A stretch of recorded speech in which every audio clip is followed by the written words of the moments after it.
Заврши сезоната во втората футсал лига на Македонија со што се познати екипите кои изборија влез во елитата за следната надпреварувачка сезона. Како што веќе претходно објави М-нет телевизија, Железарец стана шампион и обезбеди влез во елитата, односно екс-шампионот на Македонија направи експресен камбек во елитата и во следната сезона одново ќе игра во првата футсал лига на Македонија. Неизвестноста беше за второто место, а трката ја доби Тетовски СЕ Универзити, со што тимот по 8 години се враќа во првата футсал лига. На третото место заврши Кршијака, тим кој конкурираше за второто место, но во таа трка заостана со 2 бода помалку за сега веќе новиот прволигаш СЕ Универзити. Ланскиот прволигаш Црна Река не успеа да направи експресно враќање во елитата, со што и во следната сезона ќе биде дел од второлигашкото друштво, а тимот сезоната ја заврши на 4-то место.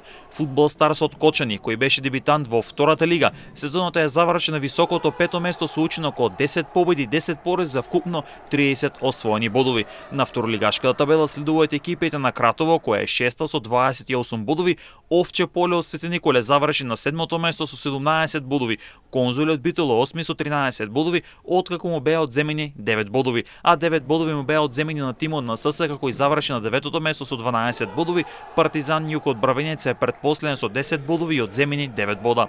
На дното без бодови заврши Карадако, единствениот тим кој немаше позитивен резултат, односно забележа 20 порази од толку надпревари.